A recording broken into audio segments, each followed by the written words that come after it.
कांग्रेस की 44 सेकंड की एक वीडियो और उस एक वीडियो ने आज की तारीख में एक बार फिर ज्ञानेश कुमार को बड़ी टेंशन दे दी। जी हां, आपको याद है ना, राहुल गांधी के प्रेस कॉन्फ्रेंस का वो हिस्सा जिसमें राहुल गांधी ने सीधे तौर पे एक ऐलान कर दिया था।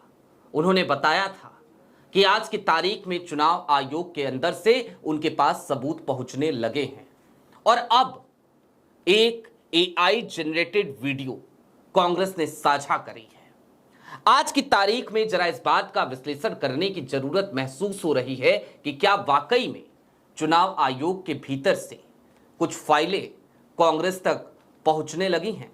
नमस्कार, मैं स्वप्निल और आप मुद्दा देख रहे हैं। दोस्तों, आगे बढ़ें उससे पहले एक छोटी सी अपील है और अपील ये कि मुद्दा इन दिनों एक गंभीर आर्थिक संकट से जूझ रहा है। एक तरफ हमारे मेन बैंक अकाउंट बीते कई महीनों से फ्रीज चल रहे हैं, तो दूसरी तरफ आज की तारीख में हमारे 2.5 साल पुराने चैनल को हमसे छीना जा चुका है।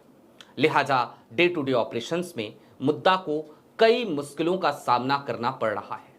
ऐसे में आपसे गुजारिश है कि यदि आप सक्षम हो, यदि आप चाहें तो मुद्दा की छोटी छोटी मदद जरूर कीजिएगा। इसके लिए आप स्क्रीन पर दिख रहे क्यूआर कोड या फिर के नीचे दिख रहे यूपीआई नंबर का इस्तेमाल कर सकते हैं।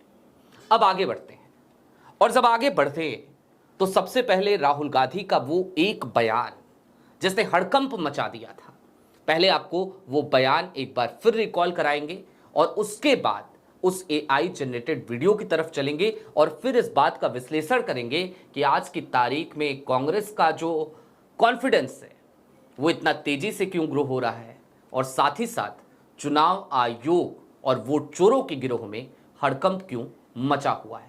सुनिए सबसे पहले राहुल गांधी को। इंटरेस्टिंग बात आई है जो मैं आपको बताना चाहता हूं कि इलेक्शन कमीशन के अंदर से हमें मदद मिलनी शुरू हो गई है।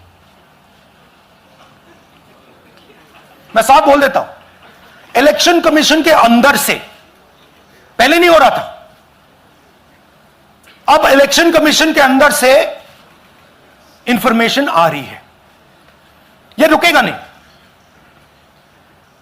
जी हां, राहुल गांधी ने जब यह बयान दिया उस प्रेस कॉन्फ्रेंस में अपनी 18 सितंबर की वोट चोरी 2.0 प्रेस कॉन्फ्रेंस जिसे कहा जा रहा है, तो राहुल गांधी ने पहले ही कह दिया था कि मैं आज की तारीख में साफ साफ बोल देना चाहता हूं। और राहुल गांधी ने फिर साफ साफ ये बात कही कि चुनाव आयोग के भीतर से उनको मदद मिलने लगी है, पहले नहीं मिल रही थी और पहले नहीं मिल रही थी, अब मिल रही है। इन दोनों के बीच क्या क्या बीता था, तो बीता यह था कि वोट अधिकार यात्रा निकली थी। उस वोट अधिकार यात्रा को जबरदस्त समर्थन मिला था पूरे देश में। राहुल गांधी की पहली प्रेस कॉन्फ्रेंस के बाद से ही वोट चोर गद्दी छोड़ के नारे लग रहे थे। ये नारा बच्चे बच्चे की जबान पर पूरे देश में गूंज रहा था और इसके साथ ही साथ समूचा विपक्ष यूनाइट होकर वोट चोरी के मुद्दे पर चुनाव आयोग को और मोदी और शाह को घेर रहा था।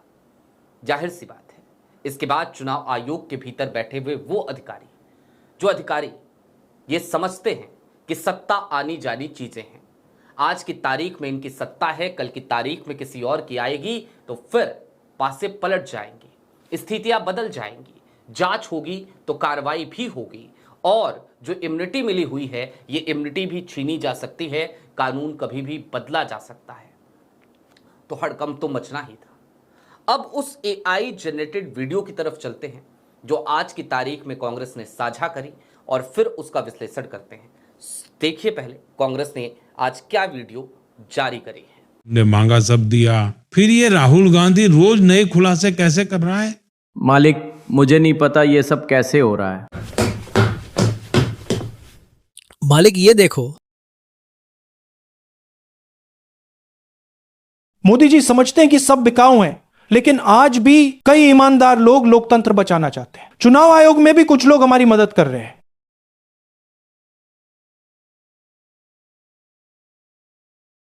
इसे ढूंढो, अगली प्रेस कॉन्फ्रेंस फिर से करानी।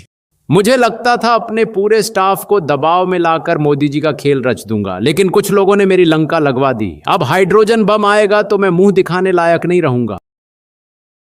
जी हां, ये एक वीडियो आज की तारीख में जो जारी हुई, इसने एक बार फिर उन 18 सितंबर को राहुल गांधी ने जो कुछ भी कहा था उस याददाश्त को ताजा कर दिया, उसे रिकॉल करवा दिया। दोस्तों, यह बात अमूमन कही जाती है और एक कहावत है हमारे यहां, मैं तो पूर्वांचल से आता हूं, एक कहावत है हमारे यहां, घर का भेदी लंका ढाहे। अब आज की तारीख में चुनाव आयोग जिसे लंका की तरह कंसीडर करने लगे हैं इंडिया अलायंस, क्या उसे ढाने के लिए 1 2 3 4 5 6 विभीषण वहां पर हैं? मुझे गिनती का पता नहीं कितने हैं, मैं तो यूं ही कह रहा हूं 1 2 3 4 5 6। और अगर हैं तो क्या ये विभीषण उस लंका को ढाने में लगे हुए हैं? क्या ज्ञानेश कुमार की मुसीबतें बढ़ाने में लगे हुए हैं? दोस्तों, एक चीज और आपको नोटिस करने की जरूरत है। आज की तारीख में राहुल गांधी की पहली प्रेस कॉन्फ्रेंस के बाद चुनाव आयोग जिस तरीके से आक्रामक नजर आया था, इस बार जब प्रेस कॉन्फ्रेंस हुई तो चुनाव आयोग ने भले ही एक फैक्ट चेक किया हो, भले ही 2 चिट्ठियां जारी की हों, लेकिन इससे ज्यादा वो आक्रामक नहीं नजर आया, इससे ज्यादा वो राहुल गांधी को घेरने की कोशिश करते नहीं नजर आया। पहली प्रेस कॉन्फ्रेंस के बाद तो ऐसा लगा जैसे चुनाव आयोग खुद एक राजनीतिक दल बनके कांग्रेस से और राहुल गांधी से भिड़ गया हो। लेकिन इस बार भारतीय जनता पार्टी ने मोर्चा संभाला, चुनाव आयोग पर आरोप लगे, भाजपा आई। ये रिश्ता क्या कहलाता है ये तो भाजपा और चुनाव आयोग जाने, लेकिन चुनाव आयोग अपने अग्रेशन पर काबू करके बैठा रहा। जाहिर सी बात है, चुनाव आयोग भी इस बात को समझ चुका है कि जनता जिसके साथ लोकतंत्र में वही प्रधान होता है। और वोट चोरी आज की तारीख में देश का इतना बड़ा मुद्दा बन गया है कि अब हर चौक चौराहे, हर चौपाल पर इस मुद्दे पर चर्चा होने लगी है। लोग चाय की चुस्कियों के साथ इसी बात का जिक्र कर रहे हैं कि देश में वोट चोरी हो रही है और ऐसे में किस पर भरोसा किया जाए। जिसे मत दे रहे हैं, जिसे हम उस कुर्सी पर बिठाना चाहते हैं, उस तक तो हमारे वोट पहुंच ही नहीं रहे, तो हम करें तो करें क्या? कुल मिलाकर इसे इस तरीके से भी समझिए कि आज की तारीख में वोट चोरी जब एक बड़ा मुद्दा बन गया है तो चुनाव आयोग की जो बुलंद इमारत थी, उस बुलंद इमारत के भीतर बैठे हुए कई लोगों की धुकधुकी चालू हो गई है। और ये धुकधुकी इस बात की है कि आज की तारीख में ठीक बात है, भारतीय जनता पार्टी की सरकार है, मोदी जी की सरकार है, लेकिन ये वो सरकार नहीं है जो 2014 में चुनकर आई थी। ये वो सरकार भी नहीं है जो 2019 में चुनकर आई थी। ये 2024 में चुनी गई वो सरकार है जो बैसाखियों के सहारे पर टिकी हुई है। ये वो सरकार है जो खुद एक कमजोर सरकार है, और ऐसी कमजोर सरकार जो खुद को बचाने की जद्दोजहद हर दिन करती है। खुद को बचाने के लिए जो कभी आंध्र प्रदेश को पैकेज देती है तो कभी बिहार को, खुद को बचाने के लिए जो अपने सहयोगी दलों से लगातार ब्लैकमेल होती है, वो सरकार क्या आज की तारीख में चुनाव आयोग को बचा पाएगी, या फिर कि चुनाव आयोग में बैठे कनिष्ठ कर्मचारियों को बचा पाएगी जब उनके ऊपर एक्शन होगा, जब सरकार बदलेगी? जाहिर सी बात है नहीं।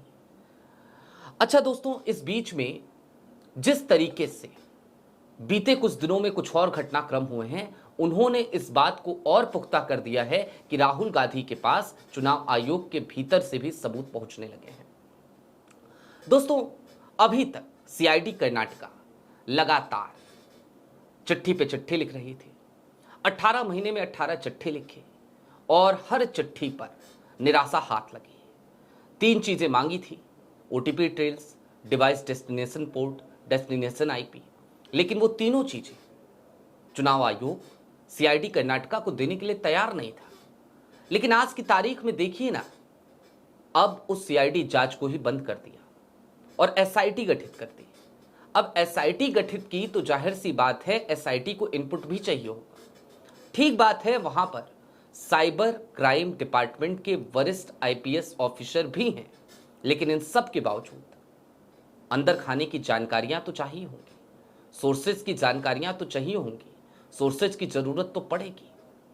और यह भी इस बात का संकेत देता है कि चुनाव आयोग के भीतर से मिल रही जानकारियों की वजह से ही आज की तारीख में कांग्रेस इतनी कॉन्फिडेंट है कि वो बार बार इस बात का दावा कर रही है कि वो हाइड्रोजन बम फोड़ेगी, और जिस दिन हाइड्रोजन बम फूटा उस दिन चुनाव आयोग मुंह दिखाने लायक नहीं बचेगा। अब दोस्तों चलते चलते एक बात और समझिए, दरअसल ये जो चुनाव है ना, ये किसी भी लोकतांत्रिक देश के लिए उसकी रीढ़ है, उसका नींव है। और यदि ये नींव ही कमजोर हो गई, यदि इस नींव में ही कोई मट्ठा डाल दे, कोई जड़ में ही मट्ठा डाल दे, तो फिर जरा सोचिए क्या होगा। और आज की तारीख में जिस तरीके की स्थिति सामने आकर खड़ी है वो कुछ ऐसा ही है।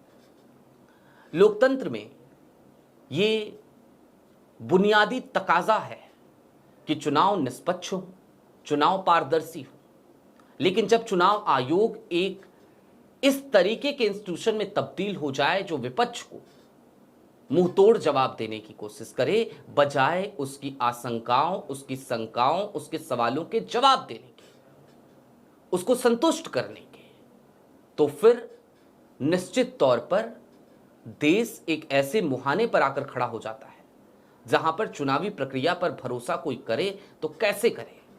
ऐसा लगने लगता है जैसे चुनाव आयोग भी सरकार के अधीन रहकर काम कर रहा है। चुनाव आयोग को अलग से फंडिंग की व्यवस्था क्यों की जाती है? चुनाव आयोग को तमाम सुविधाएं क्यों दी जाती हैं? चुनाव आयुक्तों को आखिरकार इतने अधिकार क्यों दिए जाते हैं? आचार संहिता, आखिरकार इस शब्द का मतलब क्या है? क्यों फ्री हैंड दिया जाता है? इसीलिए तो कि आपके ऊपर कोई दबाव ना हो। लेकिन आज की तारीख में जिस तरीके के हाल हैं वो सीधे तौर पे बताते हैं कि बड़ा दबाव है, और अगर बड़ा दबाव है तो अब विपक्ष सड़कों पर भी लड़ रहा है, सबूतों के साथ मीडिया के सामने अपनी बात भी रख रहा है, और अदालत का दरवाजा तो है ही। आपकी क्या राय है कमेंट बॉक्स में जरूर बताइएगा। अभी के लिए दीजिए इजाजत। चलते चलते फिर वही अपील, दोस्तों इन दिनों मुद्दा एक गंभीर आर्थिक संकट से जूझ रहा है। यदि आप सक्षम हो तो छोटी छोटी मदद जरूर कीजिएगा।